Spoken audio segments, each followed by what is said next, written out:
Κάποιοι μου είπαν Δανία ξανά δεν παίρνω, γιατί θα μου έρθουν κάτι έξτρα εισφορές. Με κατηγόρησαν το κράτος μας πως παίρνω, γιατί οι επενδύσεις μου δεν ήταν σωστές. Είναι επιστήμονες αυτοί όμως και ξέρουν πως αν μειώνουνε συντάξεις και μισθούς, θα κάνουνε τους πολίτες να υποφέρουν, και θα είναι μόνοι στην κλειδί και στους αφρούς. Και θα είναι μόνοι στην κλειδί και τους αφρούς. Και θα είναι μόνοι στην κλειδί και τους αφρούς.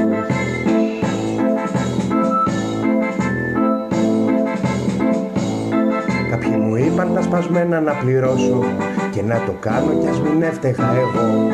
Μου παν ακόμα την Ελλάδα να προδώσω, και με τον τρόπο αυτό πως κάποτε σωθώ. Μ' αν ζητηθεί να σβήσει το χαμογελό μου, θα χορεύω και θα τρέχω σαν τρελός. Ούτε θα χάσω την ψυχή και το μυαλό μου. Θα διασκεδάζω πως και να έχει ο καιρός. Θα διασκεδάζω πως και να έχει ο καιρός. Θα διασκεδάζω πως και να έχει ο καιρός.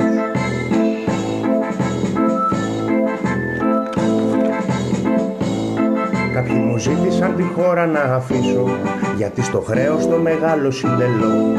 Μα τα λεφτά πριν φύγω να τους τα χαρίσω, να μην τα έχω βάρος στο εξωτερικό.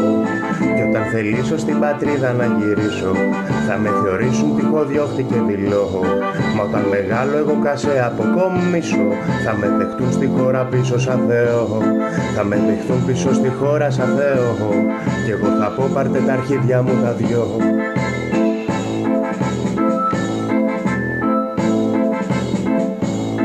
Αυτοί οι τύποι που πάνε να είμαι Ευρωπαίος, και για να είμαι πρέπει να είμαι καθιστός.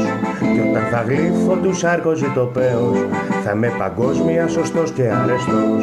Μα όταν η Μέρκελ τα νησιά μας αγοράσει, και τα υπόλοιπα τα πάρει Αμερική, καμιά κυβέρνηση ξανά δεν θα χορτάσει αυτά που έφαγες Θεοδωρέση, αυτά που σου φρώσες Ευάγγελε εσύ, αυτά που έκλεψες Γιωργάκη μου εσύ.